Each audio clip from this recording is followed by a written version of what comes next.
Soy Álvaro Bilbao, soy doctor en psicología, neuropsicólogo, experto en salud cerebral y padre de 3 niños. Soy un ferviente creyente de que conocer un poquito acerca de cómo funciona el cerebro ayuda mucho a los padres y profesores a educar mejor. Hola Álvaro, soy María Luisa, soy madre de una niña de 8 años. ¿Qué tal, María Luisa? Yo también tengo un hijo de 8 años. Yo tengo entendido que son en los 6, 7 primeros años de vida del niño cuando se produce el desarrollo de la inteligencia. Para nosotros los padres, una vez que se nos quita el susto de darnos cuenta qué poco tiempo tenemos, ¿cuáles serían las claves, los elementos básicos que tenemos que tener en cuenta para ayudar al máximo a desarrollar ese potencial? Bueno, lo primero que te quiero decir es que puedes estar muy tranquila. Esta es una idea que tenemos muchos padres y que viene basada de una afirmación que hizo María Montessori hace muchos años, y es que lo que decía era que los 6 primeros años son los más importantes en el desarrollo del niño, pero no hablaba exactamente de la inteligencia, hablaba de un desarrollo más global. Sabemos que el cerebro de los niños y de los adultos tiene distintos componentes, distintas partes a nivel cerebral que registran información pues, a distintos niveles de procesamiento. Hay una parte que sería el cerebro primitivo, que busca la supervivencia del niño, y es la parte del cerebro que dice al niño que tiene hambre, que tiene sueño, que se tiene que defender de algún estímulo o protegerse cuando está solo. Es la parte del cerebro que básicamente nos ayuda a sobrevivir y con la que funcionan los niños cuando son muy pequeños, cuando son bebés. En ese sentido es muy importante ayudar a los niños pequeños a sentirse seguros, a sentir que cuando tienen miedo nosotros vamos a responder pues, atendiéndoles, que van a estar bien nutridos, que les vamos a acomodar para que puedan dormir cuando están cansados, en lugar de obligarles a seguir despiertos, y eso sería una parte fundamental, darles seguridad. La segunda parte del cerebro, el segundo nivel de información, es lo que llamamos el cerebro emocional. Y esta es una parte muy importante y esencial durante esos primeros años de vida, porque nos va a permitir comunicar los instintos de supervivencia más básicos del niño con todo su mundo intelectual.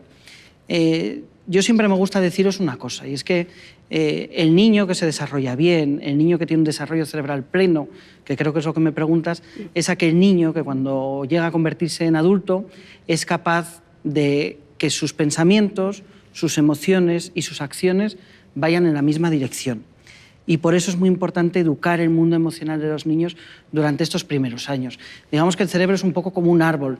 Crece sobre la parte primitiva, sobre la parte de supervivencia, luego añade pues, esas estructuras que tienen que ver con las emociones y luego el mundo intelectual. Pero si el mundo de la seguridad, si el mundo del bienestar emocional del niño no está bien estructurado desde pequeño, pues no se va a desarrollar plenamente.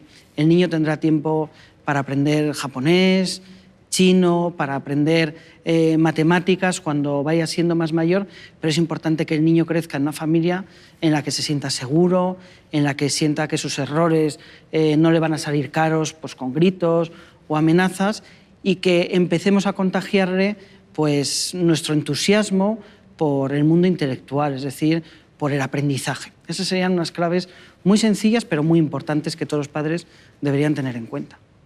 Y hablando de eso, a mí me pasa que de pequeña la verdad es que me castigaban con una cierta frecuencia. Se utilizaba aquello del palo y la zanahoria.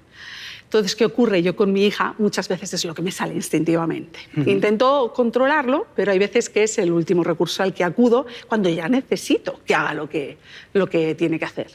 Pero si bien en ese momento consigo que haga lo que tiene que hacer, lo que no veo es que realmente haya un aprendizaje. O sea, yo no veo que eso sea un comportamiento que luego se queda con ella. ¿Qué alternativa tengo? ¿Qué otro recurso tengo al castigo?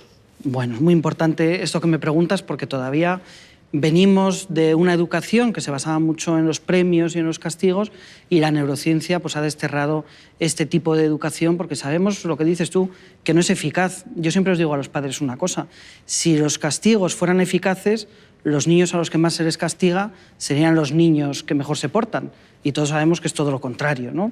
Entonces hay muchas alternativas a los castigos que son mucho más pedagógicas y con las que los niños aprenden mucho más. La primera de ellas sería poner límites. Poner límites quiere decir que explicamos al niño lo que no queremos que haga antes de que ocurra. De esa manera estamos preveniendo que el niño desarrolle ciertas conexiones o ciertos patrones neurocerebrales que lo que van a provocar es que repita ese comportamiento negativo. Cuando lo frenamos antes de que ocurra, estamos previniendo. Por eso es importante que los padres tengamos límites. Esos límites se pueden traducir en normas. Y la diferencia entre una norma y un castigo es que el castigo viene a posteriori, mientras que la norma suele venir de antemano y a partir de que el niño tiene ya 3 o 4 años lo podemos fijar en familia. Es decir, que cuando los niños tienen un comportamiento que creemos que no es adecuado, podemos hablar con ellos y de alguna manera llegar a un acuerdo para que ellos acepten, sepan o entiendan que no es el comportamiento más adecuado. Por ejemplo, hace unos pocos días mis hijos estaban viendo la tele y empezaron a discutir. Yo estaba cocinando, pues me acerqué al cuarto de la televisión y les dije que no me gustaba que discutieran, que por favor que no volvieran a discutir. A los 2 minutos volvieron a discutir, así que apagué la tele, les llamé a todos a la cocina y hicimos una pequeña asamblea. Y les dije que, bueno, pues que no podían discutir a cuenta de la tele, que me parecía que la tele era algo para disfrutar y que no podían estar gritándose ni enfadándose tanto. Que qué solución se les ocurría. Y lo que dijeron ellos fue que, oye, pues que si gritaban, pues que podía apagar la tele. Lo dijeron muy rápido y estaban muy contentos, pero de lo que no podían darse cuenta ellos ni yo es que a los 5 minutos se volvieron a pelear y en ese momento pues yo fui al cuarto y dije, bueno, os habéis peleado y como la norma es que si os peleáis apago la tele, apagamos la tele.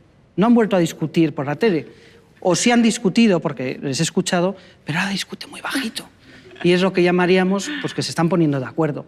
Esas normas que introducimos en la vida de los niños hacen que ellos pues, sepan adaptarse a las normas. En cada país, en cada cultura y en cada familia hay unas normas distintas. En mi casa, por ejemplo, era obligatorio llevar zapatillas cuando estábamos en casa. En mi casa, por ejemplo, no es obligatorio llevar zapatillas. En España, pues, por ejemplo, puede ser más o menos obligatorio que los niños vayan a la escuela y en alguna tribu pues, de Indonesia pues puede ser importante que los niños vayan a cazar con sus padres. Pero lo que es importante es que en todas las culturas, en todas las familias, las normas se estructuran en la misma parte del cerebro, que es la corteza frontal. Por eso, cuando ponemos normas a los niños y hacemos que se respeten, estamos ayudándoles a desarrollar pues, esa corteza frontal.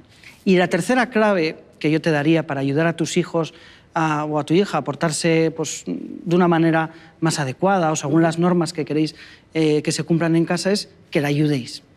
Si yo tengo un amigo que va al cardiólogo y que le dice pues, que tiene un alto riesgo de tener un infarto, pues yo no estoy cuando quedo con él esperando a que se compre un bollo, a que se compre una hamburguesa, para decirle después, te lo advertí, fíjate lo mal que lo estás haciendo, sino que yo, que soy un buen amigo, intentaré ayudarle pues, para que no cometa esos errores que le ha dicho el cardiólogo que no cometa. ¿Cómo? Pues yendo a tomar un zumo, saliendo a pasear con él, y los padres que son capaces de ayudar a sus hijos a comportarse mejor, a saber esperar, ayudándoles a ser pacientes, ayudándoles a que no se enfaden tanto, simplemente avisándoles 3 minutos antes de apagar la tele, voy a apagar la tele dentro de 3 minutos, pues consiguen que los niños se adapten mejor a esas normas. Son unas claves muy sencillas, pero que ayudan mucho a todos los padres. Casualmente es que nosotros tenemos unos amigos que son nórdicos y que tienen una idea muy diferente de cómo educar a sus hijos. Entonces ellos ponen mínimos límites, no creen apenas en los límites y lo que sí hacen es que les dejan que tomen muchísimas decisiones desde muy pequeños, pero desde decisiones como qué comer, qué ponerse desde que son muy pequeños. ¿Eso les está ayudando a los niños en su autoestima, en su libertad, en su capacidad de tomar decisiones después cuando son adultos? Sí, sin lugar a dudas. Sabemos que dejar que los niños tomen decisiones ayuda a que desarrollen pues, una zona del lóbulo frontal que ayuda pues, a resolver problemas de una manera más efectiva, porque dejamos que los niños se equivoquen y aprendan de los errores, pero también sabemos que cuando sobreprotegemos estamos, digamos, coartando pues, esa capacidad que tiene el cerebro, no ya el niño, sino el propio cerebro, de ir desarrollándose plenamente. Y hay estudios de la Universidad de Guma en Japón que ven que los padres que sobreprotegen más a los niños, que les ayudan de una manera más o menos dirigida a tomar mejores decisiones, acaban tomando peores decisiones cuando son mayores. Por lo tanto, yo estoy muy de acuerdo con tus amigos escandinavos, porque en casa también intentamos ponerles pocos límites, pero que sean importantes. Cuando un niño tiene 6 meses y empieza a gatear, es importante ponerle el límite de que no coja la botella de lejía, porque el niño no lo puede entender. Cuando son un poquito mayores también es importante ponerles ciertos límites con las nuevas tecnologías, pero sí que dejamos que ellos decidan cuánto quieren comer. En los países escandinavos es totalmente impensable que un padre le diga acábate el plato, porque el cerebro del niño sabe perfectamente bien cuánto tiene que comer. Dejamos que elijan su propia ropa en la tienda y dejamos que se pongan su ropa, la ropa que ellos elijan cada mañana, siempre y cuando respeten un código que viene marcado por el clima. No pueden llevar una minifalda sin medias si estamos en pleno mes de enero y no se van a poner un jersey de lana en el pleno mes de agosto, pero quitando esos pequeños matices, ellos toman esas decisiones y creemos que les ayuda mucho. Has mencionado la palabra clave, que es tecnología. Es el caballo de batalla en mi casa. Mi hija, de 8 años, como te digo, tiene verdadera adicción con las pantallas. En casa son las pantallas en general, televisión, tablet, teléfono. Tiene verdadera adicción con ellas. Tengo 2 preguntas que hacerte. La primera, ¿hasta qué punto le puede estar afectando a ese desarrollo que necesita su cerebro cuando ella pasa muchas horas delante de las pantallas? Y segundo, ¿cómo puedo cortarle el tiempo de pantalla sin que ella lo perciba como un castigo? Bueno, tu hija nació en el 2009 o 2010, que es el año en el que los smartphones llegaron a nuestras manos. Y hoy en día sabemos por distintos estudios, y aunque todavía es muy pronto para tener conclusiones muy ciertas acerca de cómo influyen en el desarrollo, pues datos como que los niños que pasan más tiempo con las nuevas tecnologías tienen más probabilidades de tener trastorno de déficit de atención, que tienen más probabilidades de tener trastornos del comportamiento, depresión infantil o fracaso escolar. Sabemos que este tipo de dispositivos tienen una interacción con el cerebro que viene marcada porque cada vez que el niño consigue un punto en un videojuego, que consigue cambiar de película o de dibujo animado favorito, simplemente pasando el dedo, se produce una pequeña descarga de dopamina.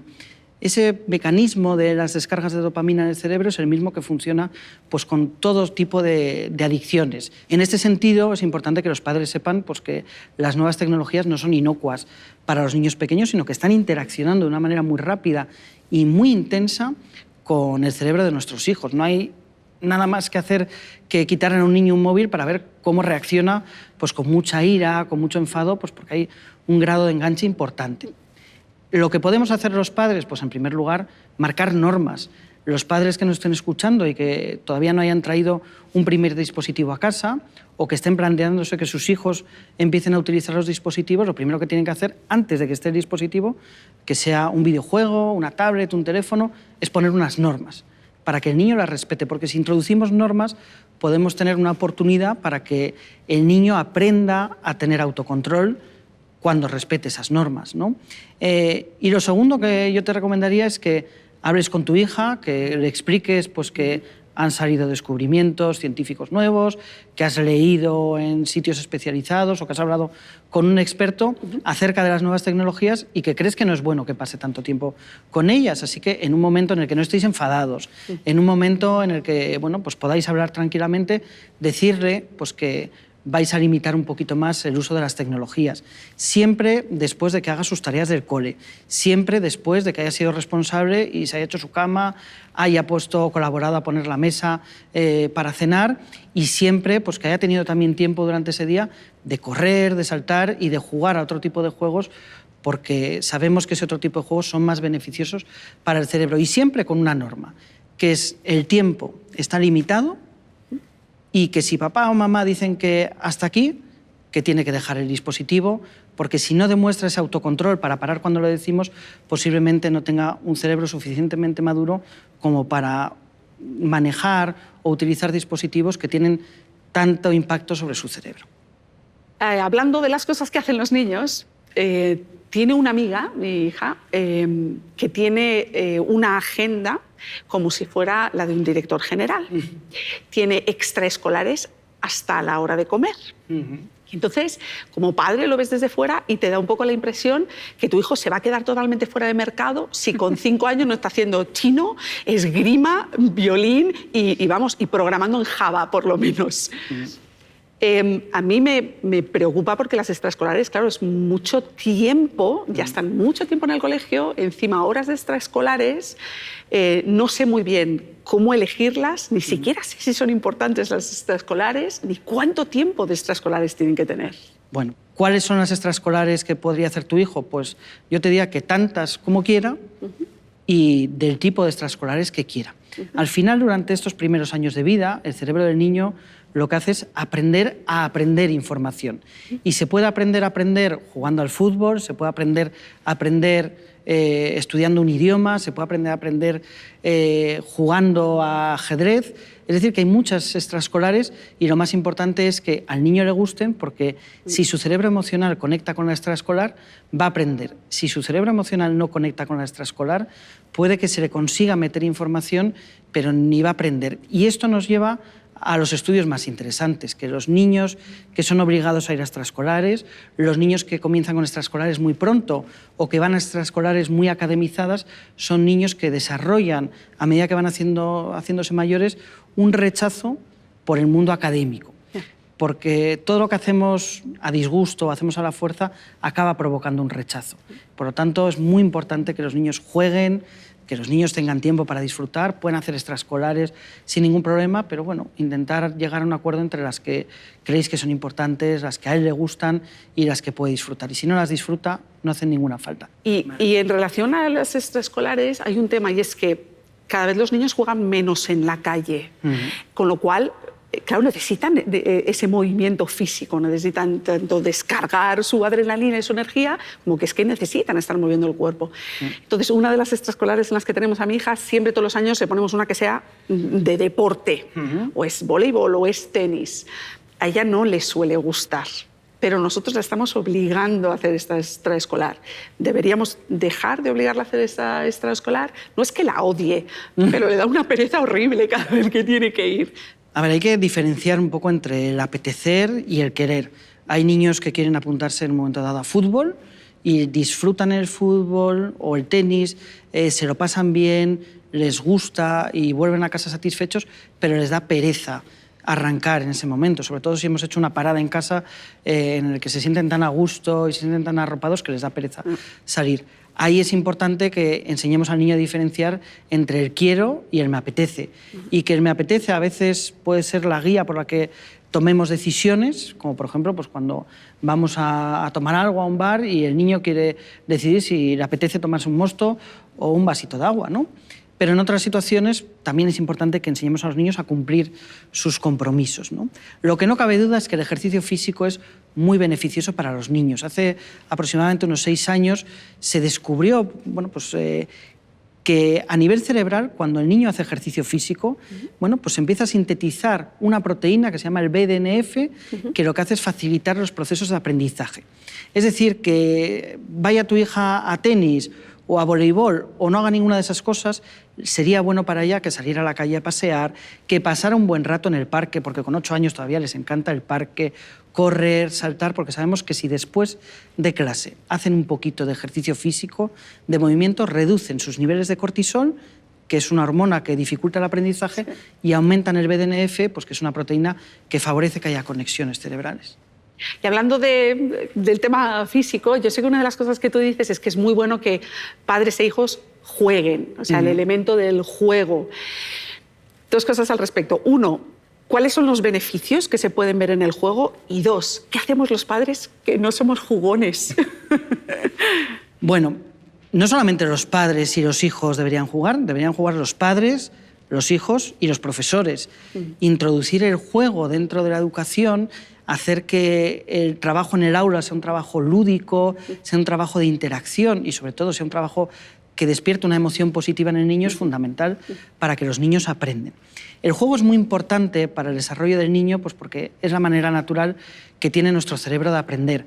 A través del juego aprendemos interacciones y reglas sociales, a través del juego aprendemos de manera natural la psicomotricidad, que luego es tan importante para desenvolvernos, simplemente para manejar un boli, simplemente pues para poder tener una conversación y transmitir lo que pensamos a través de nuestros movimientos. Sabemos que ese juego es fundamental, pero también nos permite ponernos en situaciones que son distintas a las que vivimos cotidianamente y, por lo tanto, nos permite practicar.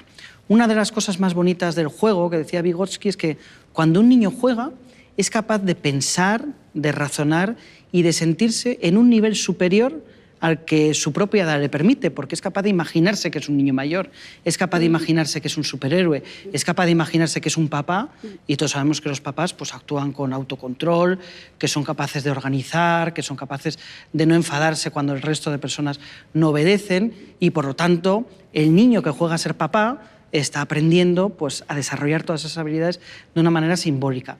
Los adultos, a base de escuchar muchas veces el no debes, a base de escuchar muchas veces el esto no se hace así, en cierto sentido perdemos esa conexión entre el cerebro racional y el cerebro emocional. Digamos que vivimos muy reprimidos y por eso nos cuesta a veces jugar con los niños. Pero yo quiero que todos los padres, empezando por ti, sepáis que conservamos ese cerebro infantil, ese cerebro de niño, sigue ahí dentro porque no se ha cambiado, simplemente se ha hiperconectado con otras estructuras que le obligan a tener más autocontrol, pero que podemos apagar ese cerebro de autocontrol y jugar con nuestros hijos y disfrutar, porque cuando nos tiramos al suelo con ellos, jugamos a peleas, a mordernos, el niño está aprendiendo cómo de fuerte tiene que morder, cómo de fuerte puede empujar, y todo eso le viene muy bien para su vida social, porque es el lenguaje que manejan los niños a esas edades, ¿no? Por lo tanto, es muy importante y muy bonito, además. Uno de nuestros caballos de batalla es la hora de ir a dormir. Mi hija nunca quiere ir a dormir. Ningún niño quiere ir a dormir. Es increíble, jamás le he oído decir, mamá, estoy cansada. O sea, el día que diga esas primeras palabras, yo hago una fiesta. Nunca. Se activa muchísimo.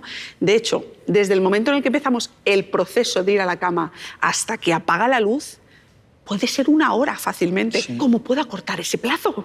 Esa es la pregunta del millón, ¿no? ¿Cómo conseguir hacer así con los dedos y que los niños se queden dormidos inmediatamente? Bueno, pues es una pregunta que no tiene respuesta. Al final, la educación de los niños implica pues, educarlos todos los días, ser pacientes todos los días, a veces repetir pautas todos los días, y es un trabajo muy continuo y de mucha constancia. En una cultura como la nuestra, que se cena muy tarde, los niños, pues digamos que no tienen ganas de dormir. Pero ahí también es importante que entendamos que el sueño es fundamental. Cuando un niño tiene 8 años, como tiene tu hija, no parece que le repercuta de una manera tan negativa en su aprendizaje o en su capacidad de concentración en la escuela. Sin embargo, si los niños con 8 años, con 9 años, con 6, no aprenden buenos patrones para quedarse dormidos pronto, lo que ocurre es lo que vemos cuando doy conferencias, por ejemplo, en institutos, que de una clase de 200 o de un aforo de 200 chicos que vienen a escucharme hablar sobre cómo pueden preparar su cerebro para la selectividad, son chicos de 17, 18 años, tan solo un 2% levanta la mano cuando yo les pregunto quiénes habéis dormido más de 8 horas hoy. Los chicos adolescentes están durmiendo 7, 6 o incluso 5 horas, y eso es mucho más frecuente que duerman 8 o 9, cuando sabemos que el cerebro humano debería dormir como mínimo 8 horas todos los días. Y cuando les pregunto que qué estabais haciendo, nunca ha salido nadie que me diga, mire, señor neuropsicólogo, yo me he ido a dormir tarde porque estaba leyendo a Shakespeare. Eso no pasa. ¿Qué es lo que les roba el sueño a los chicos? Pues la tecnología, que están mirando el móvil, que están mirando internet, redes sociales, y eso hace que el sueño se retrase en una especie de círculo vicioso, porque tanto a los adolescentes como a los niños de 6 años que se acostumbran a dormirse viendo un cuento en el móvil, sabemos que el tipo de luz que emiten esos dispositivos retrasa la aparición de melatonina en el cerebro, que es una hormona esencial para dar el paso de estar despierto a estar dormido. Por lo tanto, un consejo fundamental para los padres que quieren que sus hijos se duerman antes es, después de la hora de la cena, nada de dispositivos. Y luego otra cosa que yo he encontrado que me funciona muy bien es que, claro, los niños siguen un poco los patrones de los padres. si los niños se van a la cama y nosotros nos quedamos en el salón viendo la tele con la luz encendida, con todas las luces artificiales de la cocina, del salón encendidas, los niños va a ser muy difícil que se duerman. Los niños necesitan que los padres estemos con ellos para dormirse, por el simple hecho de que durante todo el día les estamos diciendo: no te vayas de mi vista, no te alejes, no te quedes tú solo, porque es peligroso. Y los niños entienden, bueno, pues que en el mundo hay ciertos peligros. Cuando llega la noche y está todo oscuro, los niños sienten ese peligro todavía mucho más presente y, por lo tanto, pues están un poco asustados. Todos los niños del mundo se acaban durmiendo con la presencia de los padres, por lo menos durante las primeras fases, hasta que el niño ya está casi del todo dormido. Y es importante que les enseñemos o les calmemos durante ese tiempo. La mejor estrategia para que un niño se duerma pronto es acompañarlo a su habitación, apagar la luz, poner unas poquitas normas como: no te levantes de la cama, no se puede hablar, yo voy a estar aquí, te puedes quedar en el quicio de la puerta, sentado sobre su cama, y esperar a que se duerma. Y otra cosa que nos ayuda mucho en casa es que, más o menos a la hora que los niños se van a dormir, nosotros ya cerramos el salón, cerramos la cocina y nos vamos a nuestro cuarto a leer, a hablar un poco, porque eso también ayuda a los niños a entender que es la hora de dormir, que dormir es importante. ¿Y el fenómeno del vaso de agua? ¿Cómo es posible, todas las noches después de hacer toda la rutina, ya parece que está todo controlado, las luces apagadas, mamá, un vaso de agua? Y el día que te acuerdas de llevar el vaso de agua, mamá, que me he bebido el vaso de agua. ¿Eso por qué? Eso es algo que me preguntáis mucho. ¿Por qué los niños siempre piden un vaso de agua al acostarse? Y es curioso porque los niños que no han pedido un vaso de agua durante todo el día son los más sedientos cuando se van a la cama. Y eso nos viene a indicar, pues, que en realidad los niños, cuando están metidos en la cama, no tienen sed. Es una respuesta instintiva, porque los niños se sienten desprotegidos por la noche en la cama, y es una respuesta instintiva que lo que hace es que el niño pueda comprobar si su padre, si su mamá va a acudir cuando el niño le llame. Si yo llamo a mi mamá y le pido un vaso de agua y ella me lo trae, yo sé que por la noche, si pasa algo, si viene un león, si viene un peligro, y yo grito mamá, mi mamá va a venir. Y por lo tanto es un mecanismo instintivo que ocurre en todas las culturas y que hace que todos los niños del mundo pidan un vaso de agua cuando se van a dormir. Entendido, o sea que hay que llevar el vaso de agua. No hay que negarse y resistirse ni decirle vas a buscarlo tú, sino que hay que llevar el vaso de agua. En general los niños se van a dormir más tranquilos y antes, si tienen la seguridad de que sus padres van a atender a su llamada y van a acudir. Y si el proceso de irse a la cama se alarga muchísimo y una de las rutinas es leer 10 minutos o 15 minutos, y además es algo que en nuestra casa, por ejemplo, somos ávidos lectores y nos encanta que nuestra hija lee. Le encanta leer antes de dormir, pero hay días que son las 10:30 de la noche cuando hemos conseguido que se vaya a la cama. ¿Qué hago? ¿Le quito ese rato de lectura? Bueno, ahí yo creo que es importante que entendamos que los dogmas, las normas rígidas, no son muy buenos para el desarrollo del niño. Yo soy el primero que siempre defiendo que los niños deberían leer todas las noches antes de irse a la cama, en primer lugar porque facilita el paso al sueño y en segundo lugar porque leer enriquece el vocabulario y sabemos que eso es algo importantísimo para su desarrollo intelectual y para su rendimiento académico. Sin embargo, también es importante que los padres nos comuniquemos con nuestros hijos y seamos congruentes con nuestros sentimientos. Entonces, aunque el cuento es una rutina en mi casa, si yo un día estoy muy cansado, sean las 9 o sean las 10:30, yo le digo a mis hijos: chicos, hoy estoy muy cansado. Jo, papá, es que queremos el cuento. Y yo ya sé que queréis el cuento, pero hoy os tendréis que conformar porque papá está muy cansado. Al final, una familia es un grupo de personas que nos queremos y entre las que tenemos que convivir, y la convivencia implica, pues, atender a las necesidades de todos y tener todas las necesidades en cuenta. Hay veces que la necesidad del niño puede ser preponderante y en otros momentos pues, la necesidad del papá de descansar porque ese día está cansadísimo o porque ha tenido muy mal día o porque se siente disgustado, pueden ser más importantes. Y es importante que los niños también entiendan que todos tenemos nuestro lugar. Los padres que educan a los niños poniéndoles en el centro de atención, siendo siempre ellos los primeros, le están enseñando en realidad a renunciar a ellos mismos, porque los padres acaban renunciando a todo por el hijo. Claro. Por lo tanto, es importante siempre que haya un equilibrio en la familia. Y un tema que a mí me preocupa es el tema de la sobreprotección. Al final tienes tus hijos, son el centro de tus alegrías, les dedicas tu tiempo y todo tu amor y también toda tu obsesión por tenerles protegidos, por tenerles a salvo, seguros y porque tengan una autoestima alta.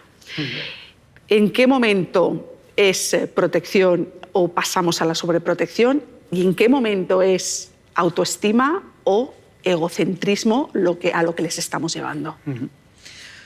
Bueno, cada vez estamos más interesados a nivel de neurociencia en el efecto de la sobreprotección, no solamente en la vida familiar, sino también en los resultados académicos, en la toma de buenas decisiones respecto a la universidad. Por ejemplo, hay un estudio muy bonito que dice que los niños que están más sobreprotegidos toman peores decisiones respecto a su futuro profesional y acaban siendo adultos que trabajan en trabajos con los que se sienten insatisfechos, porque los padres metieron demasiada mano en influir, en opinar sobre lo que el niño tenía que decidir. Y suelen ser niños o adolescentes que durante toda su infancia han tenido ese componente de sobreprotección de los padres. Algo que podemos aprender del mundo animal es que los tigres, los monos, no persiguen a sus hijos por la selva, sino que están en su lugar y son los animalitos, son los bebés, las crías, los que van haciendo sus trastadas y cuando el monito se cae del árbol, se hace daño, es él el que va corriendo a buscar a su mamá.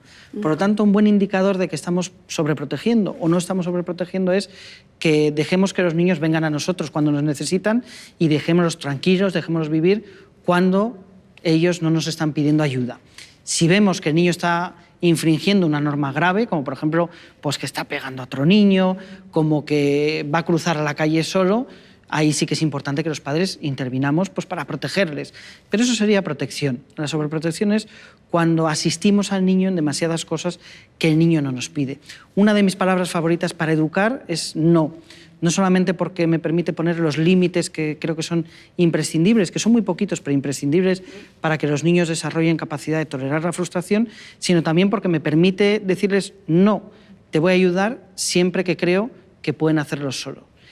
Y la verdad es que descubro que en la mayoría de las ocasiones cuando digo, mira, no te voy a ayudar a abrir este bote de mermelada, no te voy a ayudar a hacer este ejercicio, se te han olvidado los deberes, pues yo no te voy a ayudar pidiendo los deberes por WhatsApp a otros papás, acabo encontrando que ellos acaban encontrando la respuesta, acaban siendo capaces de abrir ese bote de mermelada o acaban aprendiendo que si no quieren que se les olvide los deberes, lo más importante es acordarse en clase, ¿no? Y ahora que hablas de la tolerancia a la frustración, uno de los temas que a mí me cuesta mucho es cuando mi hija está con las emociones desbordadas, además tiende al drama y al victimismo, entonces eso mismo hace que mis propias emociones suban y yo sé que en ese momento yo lo que tengo que hacer es ayudarla para que ella controle esas emociones y darle esos recursos para que empiece a autocontrolarse ella. ¿Cómo lo puedo hacer? Bueno, hay una frase muy bonita que es que cuando los niños están desbordados emocionalmente, lo más importante que podemos hacer es darles nuestra calma y no unirnos a su caos. Esto en las escuelas lo hacen muy bien, los profesores saben cómo mantener orden, saben estar tranquilos cuando los niños se desbordan y todos podemos ver que los profesores son capaces de tener a una clase de 28 niños cumpliendo una serie de normas básicas, estando básicamente atentos y participando en la clase y muchas veces los padres nos desbordamos con uno o con dos, aunque suele ocurrir, y dime tú si me estoy equivocando, que os desbordéis las dos posiblemente por la tarde, más que por la mañana, ¿no? Seguro. Bueno, esto ocurre también porque el cerebro de los niños se cansa y cuando el cerebro de los niños está cansado le cuesta mucho más trabajo controlar sus emociones. Ahí lo más importante que podemos hacer es estar tranquilos, entender qué ocurre porque su cerebro está cansado, entender que cuando sean mayores serán capaces de controlar esas emociones y también entender que lo que más va a educar a esos niños a ser capaces de regularse emocionalmente es siempre el ejemplo de los padres. Los niños aprenden a regular sus emociones, el enfado, la ira, la frustración y a expresar esas emociones a través de los modelos que ven en sus padres. Si cuando nuestro hijo está enrabietado, nosotros nos enrabietamos con él, pues él aprende que cuando uno se frustra se enrabieta. Si cuando nuestro hijo se equivoca, nosotros nos enfadamos, pues el niño aprende que las equivocaciones son un desastre y por lo tanto va a dramatizar más. Y por lo tanto es importante que nosotros sepamos estar calmados y enfadarnos, pero enfadarnos de una manera tranquila y positiva cuando haga falta y saber mantener la calma cuando la cosa no va con nosotros, ¿no? Cuando es un problema que tiene el niño y desde la calma poder ayudarle. A mí hay una parte que me parece fundamental que es la empatía. Yo me doy cuenta que prácticamente todos los conflictos que ella tiene con amigos, con primos y tal... ¿Cómo se sufre con eso, verdad? Es por falta de empatía. Pero ¿a partir de qué edad empiezan a sentir empatía los niños y cómo se les puede ayudar? Bueno, la empatía es una habilidad emocional muy compleja. Es una habilidad emocional muy compleja porque implica ser capaz de salir de nuestro marco de referencia. Utilizamos distintos circuitos de neuronas para poder imaginarnos cómo se siente el otro, es lo que llamamos teoría de la mente, es decir, qué es lo que el otro está pensando, e implica también tener una buena conexión con nuestras propias emociones. Lo más importante para que un niño sea empático es que sea capaz de entender sus propias emociones primero, para luego ser capaz de entender las emociones de los demás. E igual que con otras habilidades que los niños van desarrollando, sobre todo las que tienen que ver con las habilidades sociales, implica muchos ejemplos, mucho trabajo, mucha constancia desde casa y siempre con situaciones concretas. Cuando los profesores, por ejemplo, me preguntan que cómo pueden potenciar la empatía desde el aula, yo siempre les digo que, bueno, pues que las actividades programadas pueden ayudar, pero lo que más ayuda es que cuando un niño en una clase concreta tiene un problema, está sufriendo, está disgustado o está entusiasmado porque se ha enterado porque sus padres le van a llevar a Disneylandia, el profesor puede parar un momento la clase y preguntar a los demás que cómo se siente, poner palabras a la emoción, y cuando ponemos palabras a la emoción somos más capaces de comprenderlo. Por lo tanto, es un trabajo de constancia, de empezar por las propias emociones del propio niño, por empezar a decirle al niño a las 10:30 de la noche, mira, es que papá, mamá está muy cansado, hoy no te quiero leer el cuento, porque en la medida que entienda a los padres, será capaz también de entender a sus amiguitos. ¿Cuán importantes son los hermanos? Y voy más allá. En el caso de mi hija, que es hija única, ¿va a tener alguna carencia por no tener hermanos? Bueno, esta es una pregunta que os preocupa mucho a los padres que tenéis solamente un hijo. Y yo siempre os digo que hay dos realidades. La primera es que aproximadamente el 30% de los niños son niños que crecen en una familia en la que no hay más hermanos, y la otra realidad es que todos los hermanos mayores han sido hijos únicos durante unos meses, ¿no? Sabemos por distintos estudios pues, que los niños que son hijos únicos tienden un poquito más al neuroticismo, que es una palabra que puede sonar un poquito fea, pero que quiere decir que les cuesta un poquito más de trabajo compartir, que les cuesta un poquito más de trabajo ser empáticos, que les cuesta un poquito más de trabajo aceptar pues, que hay más personas alrededor y que se van a frustrar a menudo con esas otras personas, ¿no? Pero dicho esto, ese es un pequeño componente. En el desarrollo de un niño hay muchísimos factores que están influyendo. El tiempo que pase con otros amiguitos del cole, la relación que establezca dentro del aula y lo que sea capaz de compartir, lo que sea capaz de gestionar a nivel de frustración con otros compañeros. Y luego hay una contrapartida positiva. Los niños que son hijos únicos tienen más atención de los padres, lo cual eso es positivo a nivel de desarrollo intelectual porque son capaces de recibir más inputs intelectuales de los padres, y también son más creativos porque en muchos momentos se tienen que entretener solos. Entonces, cada situación de cada niño es distinta. Y yo siempre digo que los mejores educadores no son los que tienen todo perfecto a su alrededor y hacen niños perfectos, sino son aquellos que son capaces de aprovechar las oportunidades que les ofrece el día a día, los pequeños disgustos, enfados, limitaciones que hay en nuestra propia educación, para hacer fortalezas de eso en el niño. Al final el niño necesita muchos referentes educativos para aprender distintos modelos, y va a aprender modelos de su papá, va a tener también un modelo distinto de su mamá, de su profesor de infantil, de su profesor de primaria y del papá de su mejor amigo. Y va a ser capaz de utilizar todos esos recursos pues, para desarrollarse plenamente. Cuantas más experiencias tenga, cuantas más ricas y variadas sean esas experiencias, pues más va a poder potenciar esas capacidades que tiene, ¿no? Y los padres que se enfrentan con varios suspensos en las notas, ¿cómo tienen que gestionar esto con los niños? Bueno, pues al final, cuando un niño suspende, en primer lugar tenemos que entender que el niño tiene un problema, pero que no es que tenga un problema él, sino que se está enfrentando a un problema. Y en segundo lugar está teniendo pues, posiblemente una de sus primeras experiencias de fracaso. Si nosotros reaccionamos con enfado, con disgusto, haciendo que sea una situación pues, tremenda en casa, pues el niño va a aprender a dramatizar, va a aprender que, bueno, pues que si no consigue todo lo que quiere, si fracasa en un momento dado, pues se viene todo por tierra. Y en realidad sabemos que es muy importante que los niños aprendan de los padres a gestionar bien los fracasos. Por lo tanto, cuando aparece el niño con los primeros suspensos, es importante seguir manteniendo una relación cálida con él, intentar preguntarle a él, hablar con los profesores para ver qué es lo que fue mal y qué podíamos haber hecho distinto. Y también intentar ayudarle a que esos errores que llevaron al suspenso pues, no se vuelvan a cometer. Pero es muy importante que mantengamos esa relación positiva con el niño, una relación cercana, de comprensión, para que el niño, la próxima vez que tenga un problema, se pueda acercar a nosotros y le podamos ayudar a resolverlo, ¿no? Y en general, ¿cómo podemos ayudarles a estudiar mejor? ¿Qué herramientas o de qué manera les podemos ayudar a mejorar su manera de estudiar? Sabemos mucho a día de hoy acerca de cómo el cerebro aprende, y esos conocimientos de neurociencia acerca del aprendizaje pueden ayudar mucho a los chicos que se están preparando ahora para un examen importante, o simplemente para los padres que quieren ayudar a sus hijos a estudiar mejor. Una de las cosas más importantes que sabemos es que el aprendizaje más importante que hace nuestro cerebro es a nivel visual.